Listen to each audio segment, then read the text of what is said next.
Vietnami muinasjutt. Värvuke ja Reinu Vader.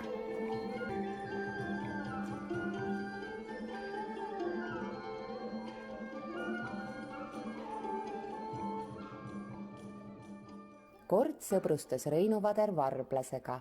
Kuhu rebane ees läks, sinna lendas varblane järele. Ühel päeval ütles rebane Värvule: "Kas tead, sõber, mul tuli mõte riisi kasvatama hakata. Mis sina sellest arvad?" Nõus, säutsus varblane.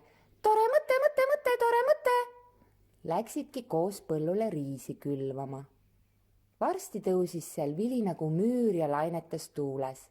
Ei kulunudki kaua aega, kui põld üleni kullendama hakkas. Lõikusaeg oli käes.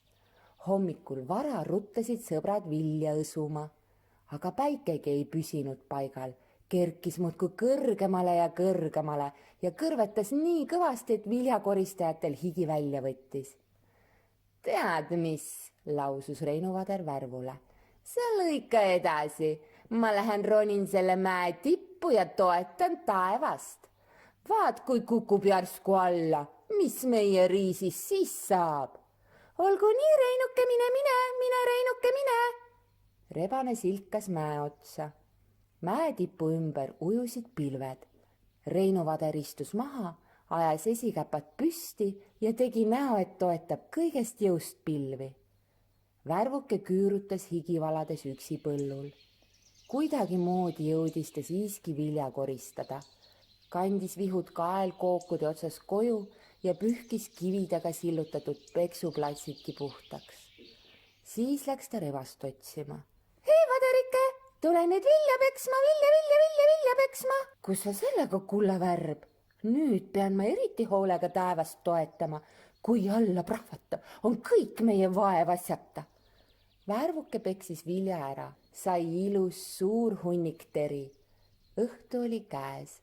Väsinult lendas ta mäe juurde ja hõikas jälle. "Hei, Vader, tule saaki jaotama.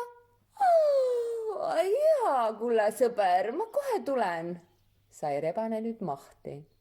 Ta jooksis rehepeksuplatsile ja teatas: "Vaata, sinule saab 1 osa teri ja minule 2 osa, sest minu töö oli 2 korda raskem. Päris hinge võttis seest välja." Ohkas ta. Värvukese meel läks seda kuuldes haledaks.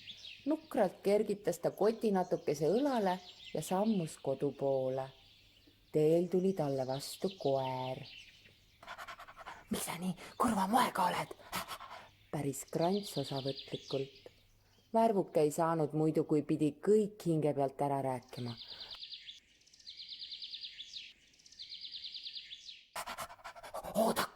Oodaku, haugatas koer see peale. Pikemalt rääkimata hiilis ta Reinu Vaderi õue, puges viljahunnikusse ja jäi hommikut ootama.